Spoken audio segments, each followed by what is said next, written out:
Shalom orang-orang kudus yang terkasih di dalam Kristus Yesus. Hari ini kita akan memulai kembali pelajaran kita dengan topik yang baru, yaitu kehidupan yang dituntun oleh Roh. Saudara, kita akan mempelajari banyak hal di dalam pelajaran ini, di mana dalam pelajaran ini kita akan mengenal pribadi Roh Kudus dan juga kekuatan daripada manusia roh kita. Mari saudara, kita berdoa sebelum kita memulai pelajaran ini. Allah Bapa di dalam surga, kami bersyukur dan berterima kasih kalau saat ini kami boleh ada bersama-sama kembali untuk melanjutkan pelajaran yang baru. Hamba-Mu berdoa ya Tuhan, kiranya Engkau menaruhkan kepada setiap kami pengertian, hikmat yang benar untuk mengetahui kehendak-Mu dengan sempurna, sehingga hidup kami layak di hadapan-Mu serta berkenan kepada-Mu dalam segala hal. Dan kami memberi buah dalam segala pekerjaan yang baik, dan bertumbuh dalam pengetahuan yang benar tentang Allah. Kami dikuatkan dengan segala kekuatan oleh kuasa kemuliaan-Mu untuk menanggung segala sesuatu dengan tekun dan sabar. Dan kami boleh mengucap syukur dengan sukacita kepada Bapa yang melayakkan kami untuk mendapat bagian dalam apa yang ditentukan untuk orang-orang kudus di dalam kerajaan terang. Bapa, kami berterima kasih Engkau telah mempersiapkan, menyediakan segala sesuatu bagi kami. Dan kami mau belajar supaya kami bisa memperoleh segala yang sudah Engkau persiapkan bagi kami Tuhan. Jelikan mata roh kami, berikan kami hikmat pengertian yang benar dan pikiran yang jernih.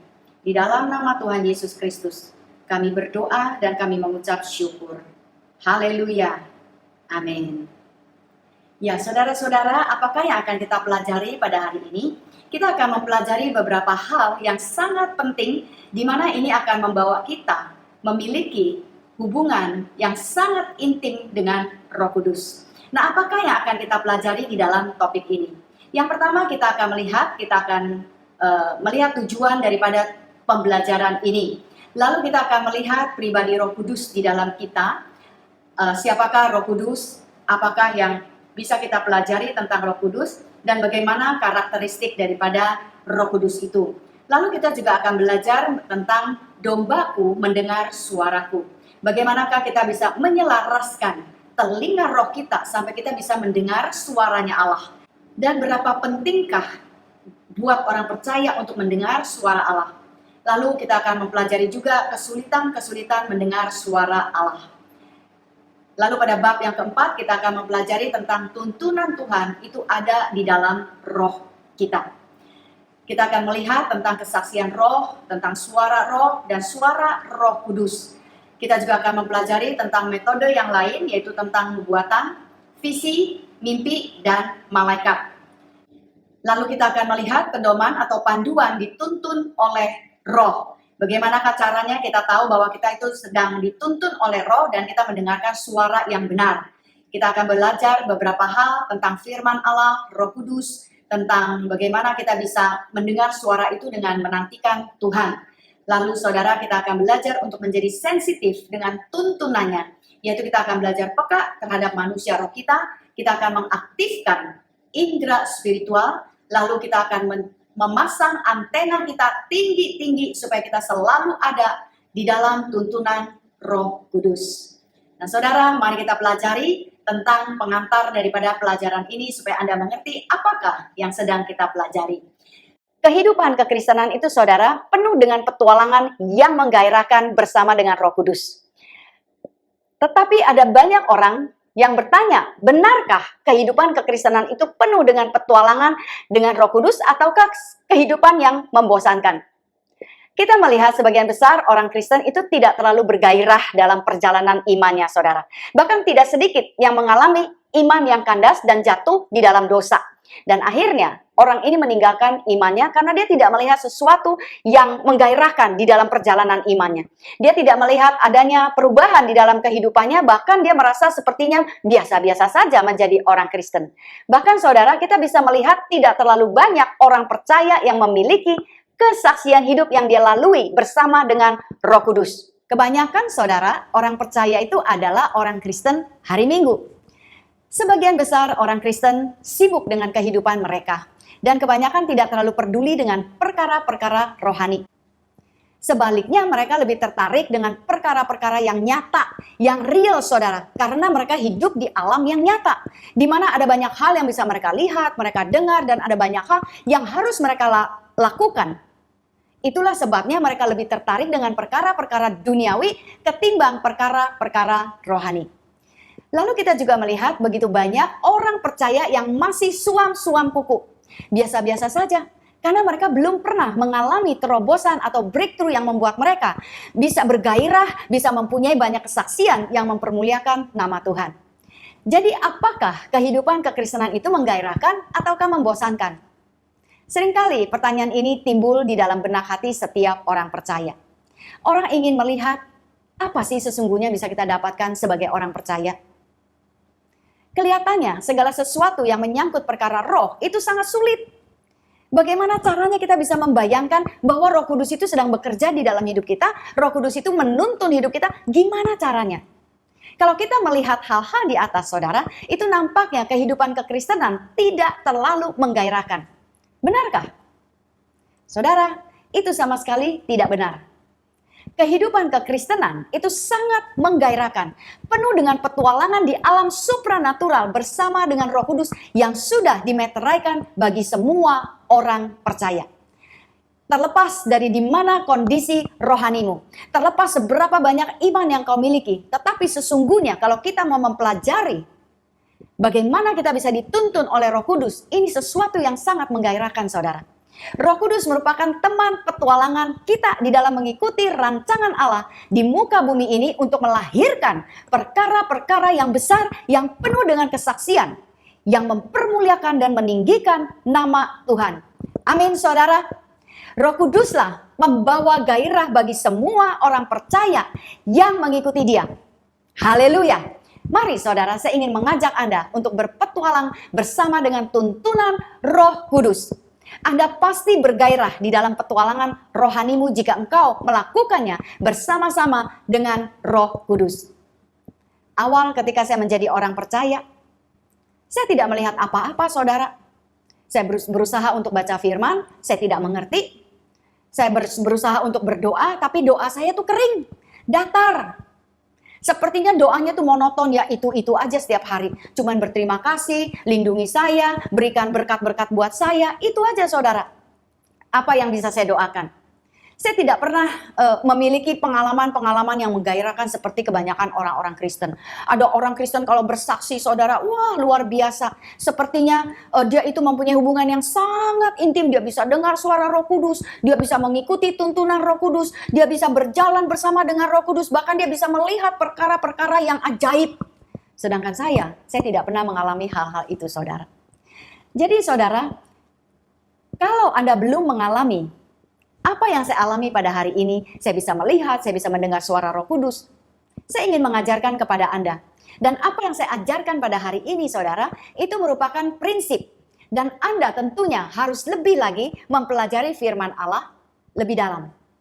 Lalu Anda harus belajar untuk melatih iman Anda, melatih Roh Kudus yang ada di dalam Anda untuk berjalan bersama-sama dengan Anda dan Anda bertindak, melakukannya, maka Anda akan melihat apa yang sedang Roh Kudus lakukan di dalam hidupmu.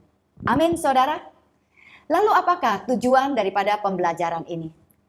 Yang pertama, saudara, pelajaran ini akan memberikan pengertian kepada semua orang percaya untuk mengerti pentingnya dituntun oleh Roh Allah. Dan kita mau mengambil keuntungan daripada tuntunan Roh Kudus ini. Jadi kita bukan sekedar dituntun, tapi ada banyak keuntungan jikalau kita mengikuti tuntunan tersebut. Amin, saudara. Yang kedua, kita akan mempelajari bagaimana setiap orang percaya itu bisa mengenali cara yang paling mendasar untuk memperoleh tuntunan ilahi. Dan di mana mereka bisa menemukannya. Kita bukannya langsung melompat, saudara. Bisa ngerti, langsung bisa mendengar, tapi kita akan mempelajari, kita akan mengenali cara yang paling mendasar ini. Bagaimana? Yang ketiga, pelajaran ini saudara akan menolong orang Kristen untuk memperoleh pengertian bagaimana seharusnya kita mendengar dan mengenali suara Roh Kudus.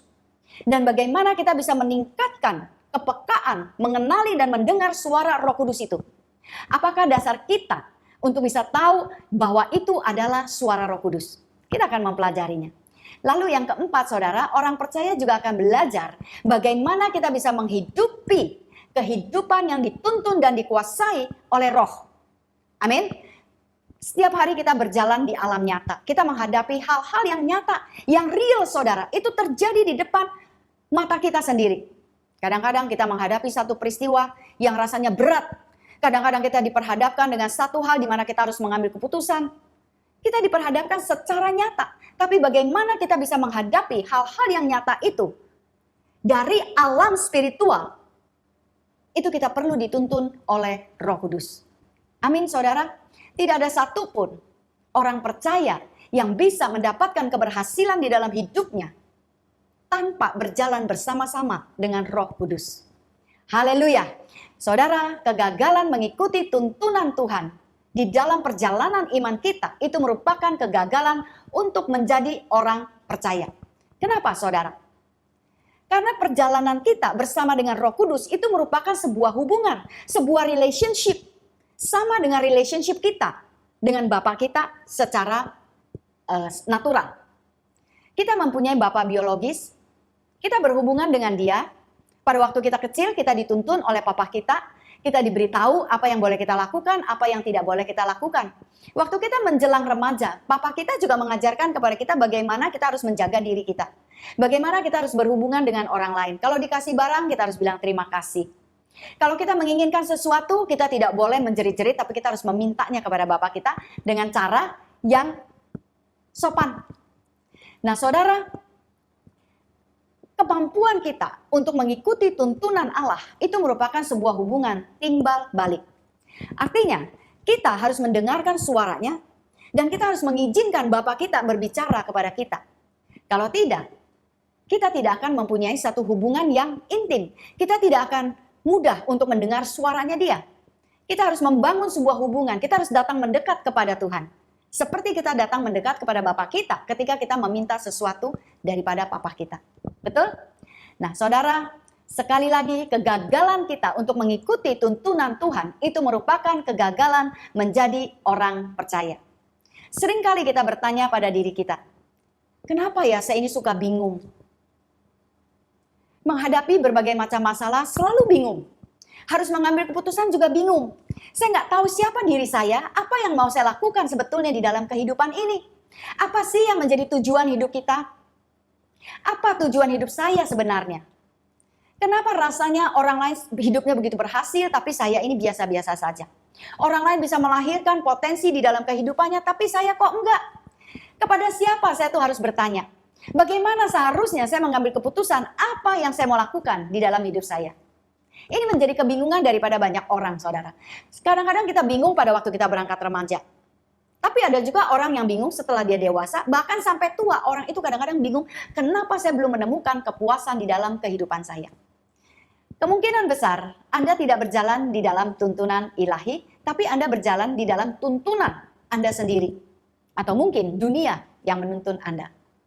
Lalu kita juga sering bertanya, kenapa ketika saya menghadapi masalah atau badai di dalam kehidupan?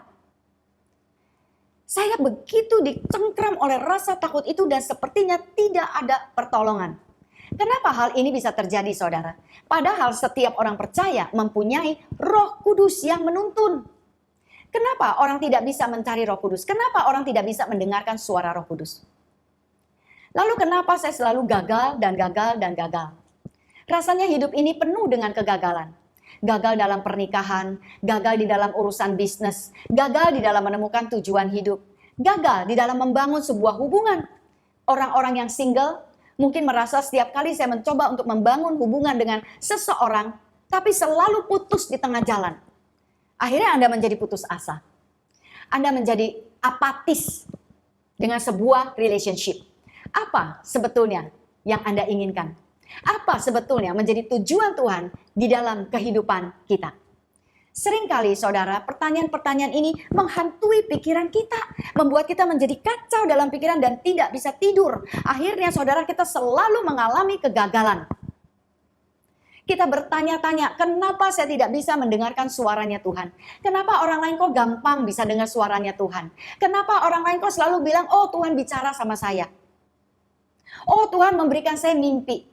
oh Tuhan, semuanya Tuhan. Tapi kenapa saya kok rasanya tawar dan hambar, nggak pernah tuh dengar suaranya Tuhan? Apa sebenarnya yang terjadi di dalam kehidupan kerohanian kita? Belum lagi saudara, tidak sedikit kita menemukan orang-orang percaya yang kehilangan gairah di dalam kehidupan kerohaniannya. Nggak ada semangat. Jadi orang Kristen, nggak jadi orang Kristen sama saja.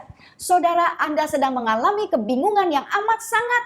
Karena kalau Anda tidak pernah merasakan apa-apa menjadi orang Kristen, itu tandanya Anda belum mengalami petualangan bersama dengan Roh Kudus.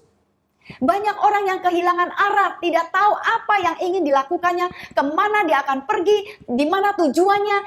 Habis ini, setelah selesai melakukan tugas ini, apalagi yang saya harus lakukan, dia tidak tahu. Padahal saudara, Roh Kudus tidak pernah berhenti. Roh Kudus selalu dinamis, dia punya sesuatu bagi Anda di masa depan Anda. Berulang-ulang saudara, di dalam perjalanan saya mengikuti Tuhan, melayani Tuhan, itu biasanya saya sudah tahu 2 tahun sampai 5 tahun di muka. Apa yang harus saya lakukan setelah selesai proyek demi proyeknya Allah.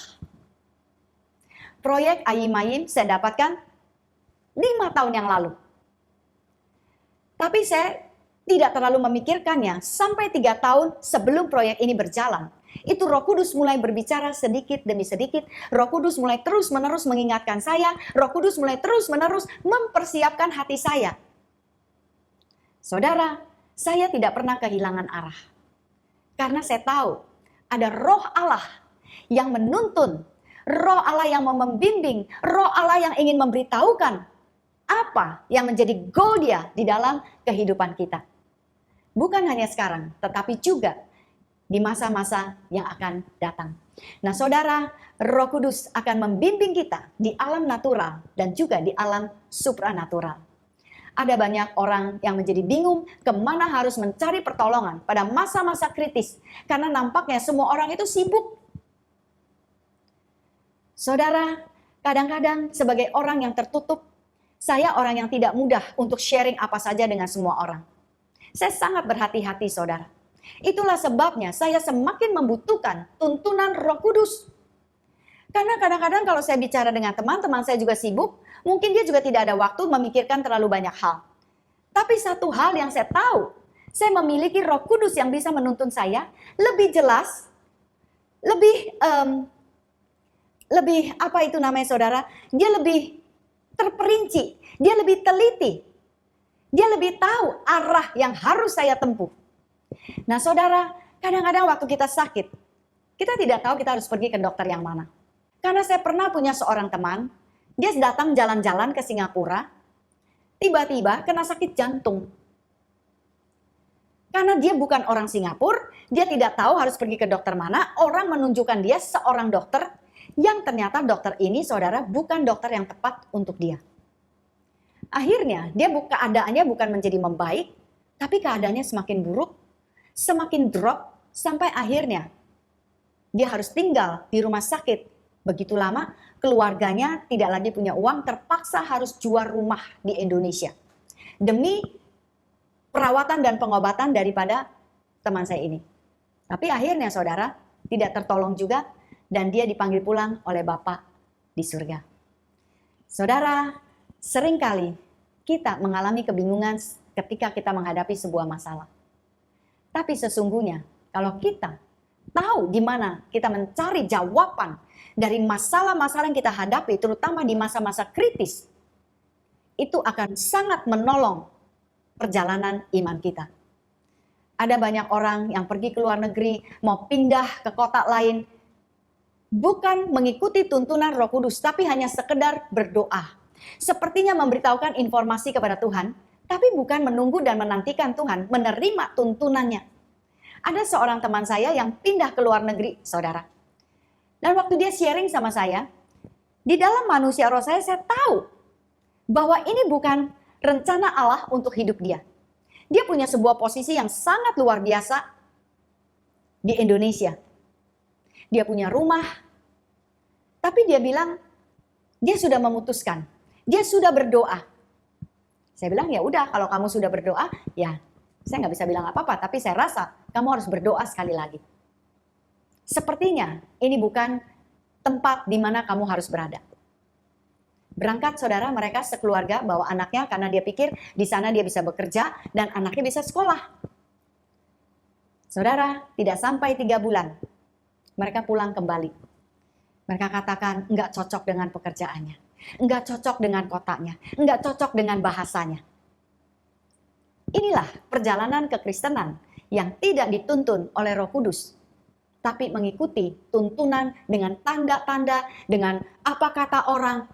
Saudara, kita akan mengalami kegagalan. Amin, saudara.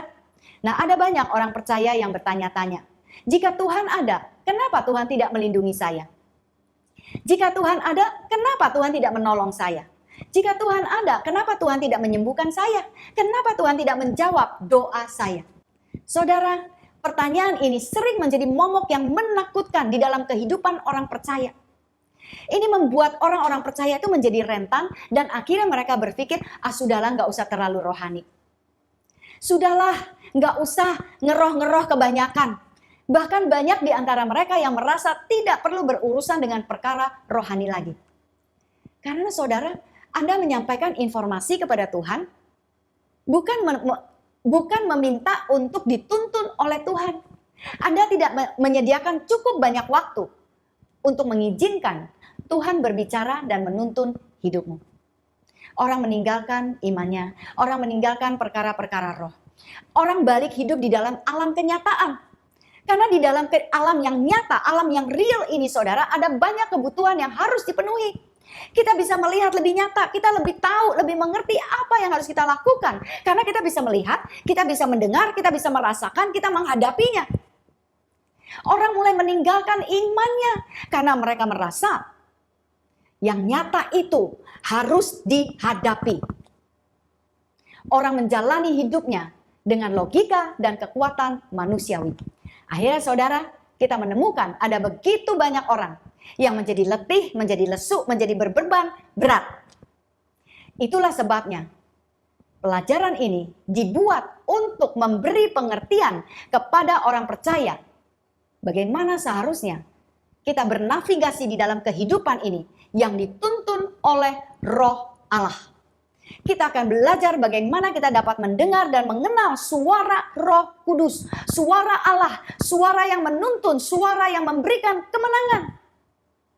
Suara inilah yang akan memberikan jawaban atas apa yang menjadi pertanyaan-pertanyaan yang di atas dan yang membuat kita memiliki kehidupan yang berkemenangan. Kehidupan yang dipenuhi dengan petualangan yang menggairahkan bersama dengan Roh Allah. Kita akan mengikuti kegerakannya yang akan menuntun kita ke dalam seluruh kebenaran sesuai dengan apa yang diperkatakan di dalam firman Allah. Disinilah kita akan menemukan banyak jawaban yang pasti. Petualangan kita bersama dengan Roh Kudus dan didasari dengan firman Allah ini membawa satu kepastian yang membuat hidup kita menjadi lebih tenang, lebih damai. Kita bisa mempunyai sukacita ilahi dan kita akan memenuhi seluruh tujuan Allah di dalam kehidupan kita. Amin saudara. Mari persiapkan hati Anda, pikiran Anda untuk memasuki pelajaran ini dengan satu gairah, satu pengharapan bahwa kita pasti akan dituntun oleh Roh Kudus. Amin saudara. Mari. Saya ingin mengajak Anda untuk membuat sebuah pengakuan iman. Saya ingin Anda mengangkat Alkitab Anda. Katakan bersama-sama dengan saya. Ini adalah Alkitabku. Aku adalah apa yang diperkatakan oleh firman Allah. Aku memiliki apa yang firman perkatakan. Aku dapat melakukan apa yang firman perkatakan. Firman Allah adalah pelita bagi kakiku dan terang bagi jalanku. Roh Kudus adalah penuntunku yang membawa hidupku kepada seluruh kebenaran firman Allah. Amin saudara, haleluya. Nah saudara, mari kita melihat teks daripada pelajaran ini. Ada 3 teks Alkitab yang sangat penting yang akan kita pakai di dalam modul pelajaran ini. Yang pertama kita akan melihat dari Amsal 20 ayat ke-27 yang sudah kita pelajari atau yang sudah kita pakai di dalam pelajaran 3 dimensi manusia. Kita akan melihat lebih jauh lagi daripada ayat ini. Ayat ini berkata bahwa roh manusia adalah pelita Tuhan yang menyelidiki seluruh lubuk hatinya. Saudara, apakah yang menjadi pelitanya Allah? Apa saudara? Roh manusia. Roh manusia kita ini saudara, itu menjadi lampunya Allah, pelitanya Allah, menjadi senternya Allah untuk menyelidiki seluruh lubuk hati kita. Seluruh apa yang ada yang terkandung di sini saudara, itu ditemukan oleh Tuhan di dalam roh manusia. Dalam terjemahan bahasa Indonesia masa kini dikatakan hati nurani manusia merupakan terang Tuhan yang menyoroti seluruh batin. Hati nurani manusia. Nah, kita tahu bahwa hati nurani manusia itu merupakan suara daripada roh. Jadi saudara, roh manusia dan suaranya, yaitu hati nurani manusia, itu merupakan pelita atau terang daripada Tuhan yang menyoroti, yang memeriksa seluruh lubuk hatinya. Saya ingin mengajak Anda untuk melihat dari sebuah terjemahan bahasa Inggris, yaitu The Passion Translation. Ayat ini berkata, roh dihembuskan ke dalam manusia seperti lampu hidup. Cahaya yang bersinar mencari ke ruang terdalam dari keberadaan kita. Nah, roh yang dihembuskan ke dalam manusia itu menjadi lampu yang hidup, yang bercahaya, yang terang, yang bersinar, yang akan menyelidiki sampai kedalaman hati kita. Dia memasuki ruang yang terdalam dari keberadaan kita untuk menyoroti, menemukan apakah yang terdapat di dalam roh itu sendiri, yaitu roh manusia. Amin saudara. Lalu kita akan melihat dari Roma ke-8 ayat yang ke-14. Di sini dikatakan semua orang yang dipimpin roh Allah adalah anak Allah. Perhatikan baik-baik. Semua orang, artinya semua orang percaya. Karena kitab Roma ini ditulis untuk orang percaya. Jadi semua orang yang percaya kepada Kristus itu dipimpin oleh Allah. Dan kita adalah anak-anak Allah. Jadi orang-orang yang dipimpin oleh roh Allah adalah anak-anak Allah.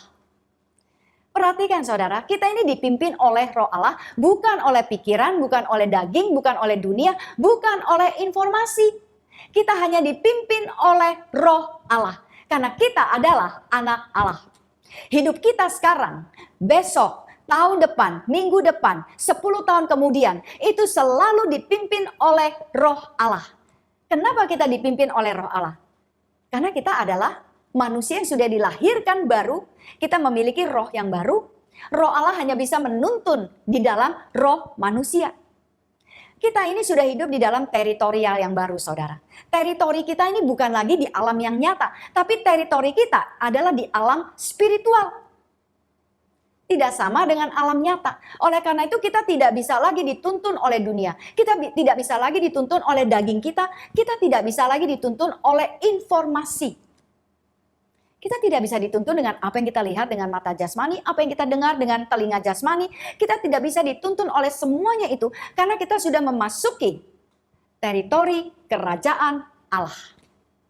Di sana ada tuntunan yang baru, di sana ada peraturan yang baru, di sana ada segala sesuatu yang baru yang berbeda dengan alam natural. Dan apa yang bisa kita lihat di alam spiritual itu jauh lebih nyata, jauh lebih berkuasa. Amin saudara. Ketika saya pergi ke luar negeri, itu saudara peraturan lalu lintas di sana berbeda sama sekali. Kalau di Jakarta, di Indonesia, kita menyetir mobil itu di sebelah kanan. Tapi kalau di Amerika itu di sebelah kiri saudara. Jadi cara kita muter itu berbeda dengan mereka. Dan ini semua harus dipelajari. Kalau kita berada di daerah yang berbeda, di dalam teritori yang berbeda, bukan di tempat yang biasa kita tinggal, maka kita harus mempelajari semua sistem dan kultur yang ada di tempat di mana kita berada saat ini. Nah, Anda dan saya dikatakan adalah anak Allah. Anak Allah itu dituntun atau dipimpin oleh roh Allah. Amin, saudara. Dalam terjemahan The Passion Translation dikatakan, anak-anak Tuhan yang dewasa adalah mereka yang digerakkan oleh dorongan Roh Kudus. Jadi kita tidak lagi didorong oleh yang lain-lain, tetapi hanya oleh Roh Kudus. Amin, saudara. Haleluya. Nah, mari kita melihat ayat yang ketiga. Ketiga ayat ini akan kita pakai secara berulang-ulang di dalam pelajaran ini. Roma 8 ayat yang ke-16. Ayat ini berkata, saudara, roh itu, perhatikan, roh itu hurufnya besar, bersaksi bersama-sama dengan roh kita, bahwa kita adalah anak-anak Allah. Siapakah yang dikatakan roh itu dan roh kita? Tentunya yang dimaksudkan adalah Roh Kudus dan roh manusia. Amin, saudara. Dalam terjemahan The Passion Translation dikatakan, karena Roh Kudus menjadikan keayahan Allah nyata bagi kita saat kita berbisik ke dalam diri kita yang terdalam, bahwa kamu adalah anak yang terkasih Allah. Saudara, Roh Kudus bersama dengan manusia roh kita yang terdalam, itu akan berkata bahwa kita adalah anak yang terkasih daripada Allah. Amin, saudara. Jadi ada yang pernah bertanya kepada saya, Bu, sebetulnya roh yang dibicarakan dalam pelajaran yang pertama, apakah itu Roh Kudus? Bukan, saudara. Yang dalam pelajaran 3 dimensi manusia, di sana kita berbicara tentang roh manusia. Karena kita diciptakan roh, jiwa, dan tubuh. Tapi di dalam roh manusia, itu Allah menempatkan roh Allah untuk tinggal di dalamnya. Dan kita senantiasa berjalan bersama-sama dengan Roh Kudus. Dia mampu untuk menuntun kita di dalam roh manusia kita. Amin, saudara. Inilah berita yang paling menggairahkan di dalam kehidupan orang percaya. Ini satu berita yang luar biasa, saudara. Karena kita memiliki Roh Kudus di dalam kehidupan kita. Kalau kita tidak pernah mengaktifkannya, itu sangat disayangkan sekali. Anda kehilangan banyak hal. Karena perjalanan kita bersama dengan Roh Kudus itu memiliki banyak manfaat. Dan kita bisa menarik seluruh manfaat itu sebagai anak-anak Allah. Amin, saudara. Haleluya. Nah, saudara, kita akan melihat tentang son and child, yaitu putra dan anak. Dalam bahasa Indonesia kita tidak melihat perkataan son and child, putra dan anak. Tapi kita melihat keduanya dibilang anak. Tapi kalau kita melihat Roma 8 ayat ke-14 dan ke-16 dalam bahasa Inggris, kita akan melihat dengan jelas. Karena saya ingin menjelaskan kepada Anda tentang son and child, putra dan anak. Mari kita lihat terjemahan bahasa Inggris untuk Roma 8 ini. Di sini dikatakan, for as many as are led by the Spirit of God, these are sons of God. The Spirit Himself bears witness with our spirit that we are children of God. Kalau saya terjemahkan ke dalam bahasa Indonesia, itu kira-kira bunyinya seperti ini. Semua orang yang dipimpin Roh Allah adalah putra Allah. Roh itu bersaksi bersama-sama dengan roh kita, bahwa kita adalah anak-anak Allah. Nah, saudara, saya ingin Anda melihat perkataan putra dan anak. Apakah perbedaan antara putra dan anak? Kita akan melihat di dalam bahasa Yunani. Anak itu adalah teknon, yang artinya ia adalah seseorang, baik laki-laki atau perempuan yang lahir di dalam sebuah keluarga yang mengekspresikan kehidupan dan sifat dari orang tuanya. Jadi artinya seorang anak itu, saudara, itu secara otomatis dia mewarisi seluruh genetik atau DNA daripada bapaknya. Apa yang menjadi karakteristik daripada bapaknya? Misalnya dalam sikapnya, tingkah lakunya, cara bicaranya, cara dia berjalan, bahkan kadang-kadang suaranya itu bisa mirip, saudara. Ini adalah genetik atau DNA yang dibawa oleh seorang anak secara otomatis. Kita menerimanya begitu saja. Demikian juga, saudara, kalau kita ini sudah menjadi anak-anak Allah, itu secara otomatis kita mewarisi seluruh DNA atau seluruh genetik daripada Bapa Sorgawi kita. Segala kualitas yang dimiliki oleh Bapa Sorgawi itu turun secara otomatis kepada kita. Artinya kalau Bapa kita itu kudus, maka kita juga kudus. Kalau dia hidupnya adalah kebenaran, maka kita ini adalah kebenaran juga.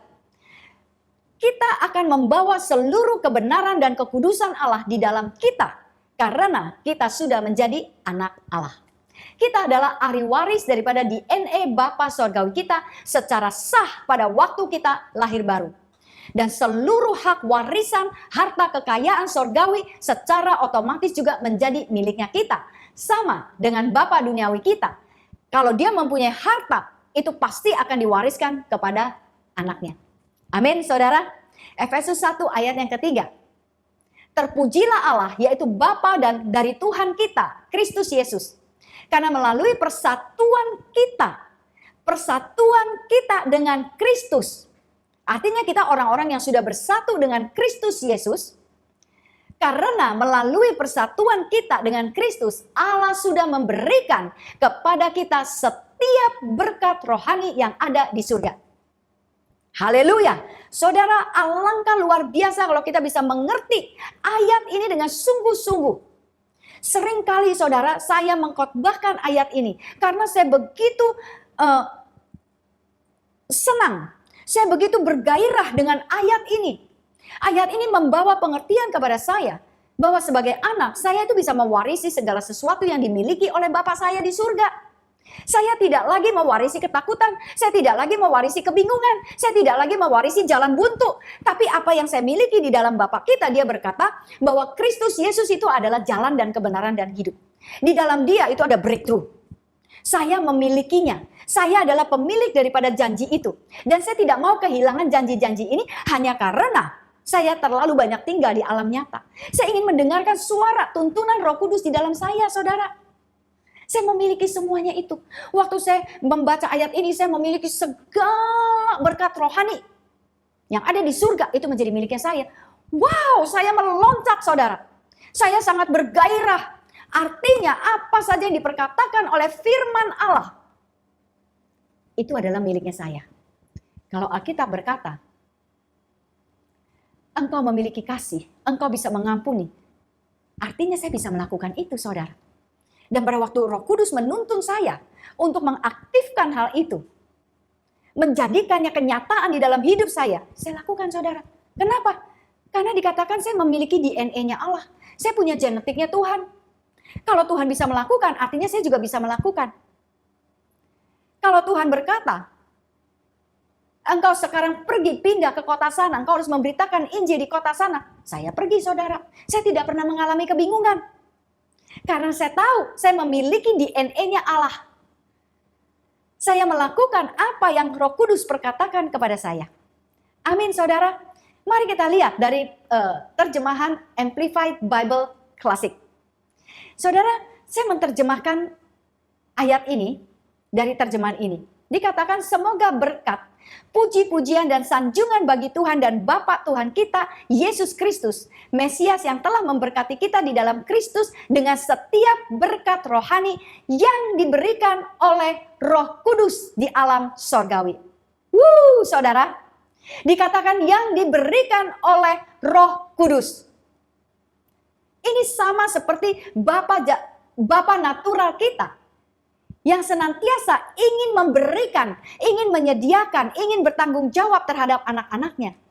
Saudara, Roh Kudus diberikan kepada kita, diutus untuk tinggal di dalam kita, yaitu untuk menyediakan segala sesuatu dari apa yang sudah Bapa miliki di surga, itu semuanya diberikan oleh Roh Kudus. Amin, saudara. Jadi sebagai anak-anak, kita mewarisi secara otomatis apa yang menjadi warisan kita. Lalu bagaimana dengan putra? Putra di dalam bahasa Yunani itu adalah huios. H-U-I-O-S. Nah, putra itu dalam bahasa Yunani ini mengekspresikan posisi dan martabat seorang anak yang telah menjadi dewasa di dalam sebuah keluarga.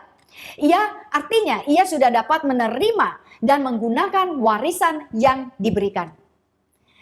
Kedewasaan yang dimaksudkan di sini, saudara, itu berhubungan dengan caranya berpikir, caranya mengemukakan alasan, caranya mengemukakan pendapat, lalu bagaimana dia memproses informasi dan bagaimana dia bereaksi secara emosional setelah memproses informasi itu di dalam pikirannya. Dewasa itu juga artinya bagaimana cara kita menerima dan cara kita merespon. Ini penting, saudara. Anak tidak akan bisa merespon dengan baik. Tapi seorang putra, sons, itu bisa mendeskripsikan posisi dan karakternya, martabatnya sebagai seorang putra, sebagai orang yang sudah dewasa yang menyerupai Kristus Yesus.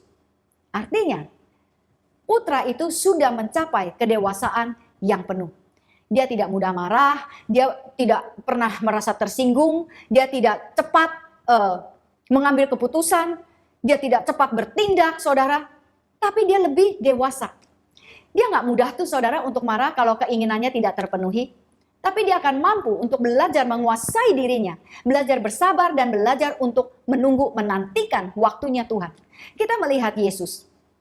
Pada waktu dia lapar, nggak ada roti, saudara, dia tidak menjadi marah-marah, tidak menjadi panik, tidak membentak semua orang, saudara.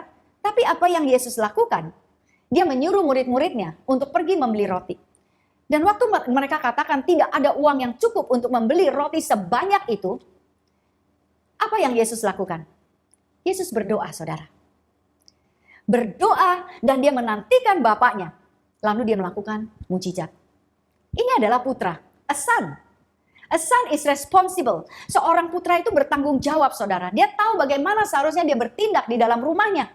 Dia akan menaruh rasa hormat, dia akan tunduk dan dia akan taat. Dia adalah orang yang telah dewasa karena dia mengizinkan dituntun oleh Roh. Bukan oleh perintah, bukan oleh hukum. Kalau engkau tidak melakukan hal ini, nanti hukumannya adalah ini. Kalau engkau tidak melakukan apa yang kuperintahkan, maka engkau tidak akan mendapat makan hari ini. Dia bukan seperti itu, saudara. Dia tidak membutuhkan cambuk, ataupun dia tidak membutuhkan ada orang yang selalu mengikuti dia di belakang untuk mengajar dia. Kamu gak boleh merokok ya, kamu gak boleh berzina, kamu gak boleh berjudi, kamu gak boleh menggunakan obat-obat bius. No, saudara, dia tidak membutuhkan semua itu. Karena dia sudah dewasa, dia sudah tahu. Dia dapat dituntun oleh manusia rohnya dan oleh Roh Kudus. Yesus senantiasa menunjukkan dirinya sebagai putra Allah yang dewasa. Dia memberi dirinya untuk dituntun oleh Roh Kudus, tunduk, hormat, dan taat kepadanya. Inilah kedewasaan yang dimaksudkan sebagai seorang putra. Nah, saudara, kita harus terus bertumbuh secara rohani sebagai orang Kristen perjanjian baru. Agar kita memperoleh kemuliaan yang lebih tinggi. Amin, saudara. Mari kita lihat. Tadi kita sudah berbicara tentang anak itu adalah secara otomatis menjadi ahli waris. Sedangkan seorang putra, saudara, dia adalah penerima dan pengguna warisan itu sendiri. Jadi ada keberbedaannya. Yang satu secara otomatis mewarisi, tapi belum tentu dia bisa menggunakannya. Karena dia belum dewasa.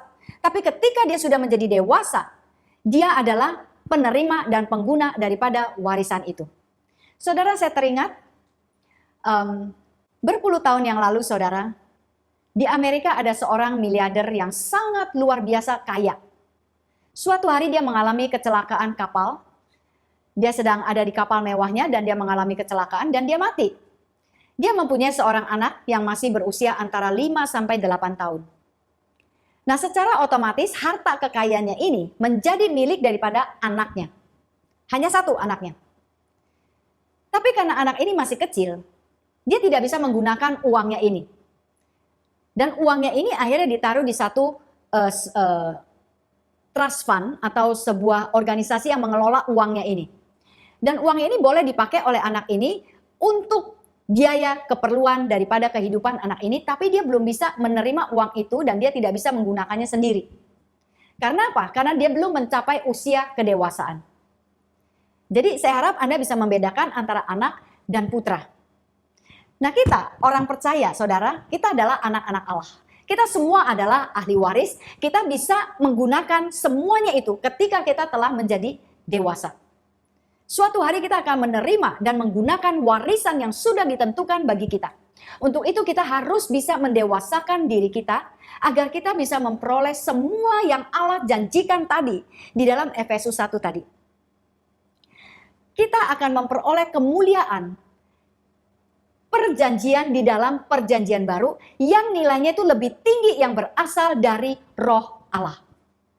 2 Korintus 3 ayatnya ke-8 mengatakan, jadi kalau perjanjian yang lama disertai dengan kemuliaan, tentu lebih mulia lagi kemuliaan perjanjian yang baru yang berasal dari Roh Allah. Saudara, kita memiliki kemuliaan yang lebih tinggi sebagai orang-orang perjanjian baru, dan itu hanya ditemukan atau berasal dari Roh Allah. Bukan dari kepintaran kita. Bukan lagi sebagai orang yang biasa, saudara. Oleh karena itu saya tidak mengerti kalau orang-orang Kristen mengatakan kehidupan kekristenan itu membosankan. Kehidupan kekristenan itu sangat menggairahkan. Karena ada banyak harta kekayaan di surga yang begitu luar biasa. Bapak Kenneth Hagin, saudara, ketika Tuhan mengajarkan dia untuk belajar dituntun oleh Roh Allah, Tuhan Yesus berkata kepada dia, I'm going to make you rich. Aku akan membuat engkau menjadi kaya. Kekayaan yang dimaksudkan di sini bukan kaya secara materi. Karena kekayaan di dalam Alkitab itu tidak berbicara tentang materi saja, saudara. Tapi berbicara tentang full supply, artinya Anda tercukupi dalam segala hal. Amin, saudara. Anda tercukupi di dalam roh, jiwa, dan tubuhmu. Nah, saudara, jika engkau ingin melihat hidupmu diberkati, menerima segala karunia surgawi, engkau harus beralih dari alam natural kepada roh. Di sini Roh Kudus menuntun kita. Di sini Roh Kudus diam. Di sini Roh Kudus ingin menunjukkan segala sesuatu yang menjadi harta milik kekayaan kita. Amin, saudara. Di dalam alam roh inilah Roh Kudus akan menuntunmu, bukan di kepala. Dia memimpin kita di dalam roh. Orang dewasa di dalam kerajaan Allah itu tidak berjalan di dalam kehendaknya sendiri, tetapi mengikuti tuntunan Roh Kudus. Bersedia untuk diajar, dididik, dituntun, dibimbing, dan ditegur. Amin, saudara. Kita semua harus memiliki goal untuk mencapai kemuliaan yang lebih besar dan lebih agung melalui pelayanan Roh Kudus yang sudah tersedia bagi semua orang percaya. Haleluya. Saudara, mari kita memasuki pelayanan rohani yang dipimpin juga oleh Roh Kudus. Terpujilah nama Tuhan. Haleluya. Saya ingin mengingatkan kepada Anda semua bahwa ketika kita dilahirkan baru, kita harus siap untuk dimuridkan. Kita harus mau belajar. Kita mau dituntun oleh kebenaran firman Allah. Kita harus memberikan diri kita, saudara, sebagai persembahan yang hidup, yang kudus dan yang berkenan, yang senantiasa mempelajari kebenaran-kebenaran firman Allah. Supaya kita bisa membedakan mana yang benar, mana yang tidak benar. Mana yang merupakan kehendak Allah dan mana yang bukan menjadi kehendak Allah. Hal itu hanya bisa kita temukan di dalam firman Allah. Dan hal itu hanya bisa kita lakukan ketika kita mengizinkan hidup kita dituntun oleh Roh Kudus. Amin, saudara. Haleluya. Nah, saudara, mari kita lihat apakah perbedaan antara perjanjian lama dan perjanjian baru. Mari kita lihat dari dua kolom ini, saudara. Orang-orang di dalam perjanjian lama itu dituntun secara fisik. Kita dapat melihat dalam Yosua 3 ayat yang pertama sampai keempat. Di sini kita melihat orang-orang Israel yang baru saja meninggalkan tempat perkemahan mereka di Sitim, dan mereka hendak pergi ke sungai Yordan dan ingin menyeberangi sungai Yordan. Tapi sebelum mereka menyeberangi sungai Yordan, mereka harus berkemah di situ untuk menunggu waktunya untuk menyeberang. Lalu setelah lewat 3 hari, para pemimpin itu berkeliling ke seluruh perkemahan dan memberikan perintah kepada mereka. Dikatakan bahwa apabila kalian melihat para imam memikul peti perjanjian Tuhan Allahmu, hendaklah kalian juga berangkat meninggalkan tempat perkemahan ini. Ikutilah peti itu. Tapi jangan berjalan terlalu dekat dengan peti itu, ikuti dari belakang pada jarak 1 kilometer. Dengan demikian kalian akan mengetahui jalan yang harus kalian tempuh sebab kalian belum pernah ke daerah itu. Nah, saudara, kita bisa melihat di sini bahwa mereka itu dituntun oleh tabut perjanjian Allah. Kalau tabut itu belum berjalan, mereka belum boleh berjalan. Mereka dituntun secara fisik, di mana mereka harus mengikuti tabut itu. Hal ini bisa kita lihat juga, saudara, ketika orang-orang Israel melewati padang gurun. Waktu mereka baru keluar dari Mesir, mereka itu melewati padang gurun, dan di padang gurun itu mereka juga dituntun oleh tabut Allah. Siang hari ada tiang awan, dan pada malam hari ada tiang api. Mereka dituntun seperti ini secara fisik.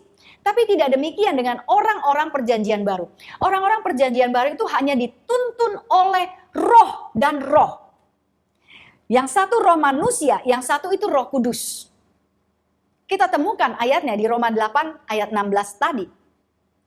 Dalam perjanjian lama, orang Israel itu mempunyai mentalitas budak, tapi dalam perjanjian baru, semua orang percaya itu memiliki mentalitas anak dan putra.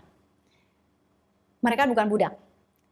Dalam perjanjian lama kita melihat orang Israel itu banyaknya dikuasai oleh daging mereka sendiri. Sesuka-suka hati mereka. Bahkan tidak jarang juga yang dikuasai oleh keinginan setan. Tapi orang-orang di dalam perjanjian baru itu dikuasai oleh roh. Mereka lembut, mereka tenang. Orang perjanjian lama kalau salah itu dihukum. Entah dicambuk, entah dibunuh, entah dilemparin batu. Tapi orang perjanjian baru itu tidak perlu dihukum. Karena dia mengikuti tuntunan Roh Kudus. Roh Kudus tidak pernah menghakimi siapapun juga. Dalam perjanjian lama, orang-orang Israel menyeberangi Laut Merah sebagai gambaran bahwa mereka itu sudah ditebus dan sudah dibaptis. Dan gambaran itu dinyatakan di dalam perjanjian baru bahwa semua orang percaya itu ditebus oleh darah Yesus Kristus. Kita sudah dibaptis bersama-sama dalam kematian Yesus dan kita juga sudah dihidupkan oleh kuasa kebangkitan Yesus Kristus. Haleluya. Amin saudara. Orang-orang di dalam perjanjian lama itu dituntun oleh para nabi, raja, dan imam. Karena hanya ketiga orang inilah yang memiliki Roh Kudus di dalam mereka. Kalau mereka tidak lagi memegang jabatan itu, maka Roh Kudus akan diangkat daripada mereka. Dan mereka akan kembali menjadi orang yang biasa. Itulah sebabnya orang-orang Israel selalu mencari 3 jawatan ini untuk mendapatkan tuntunan.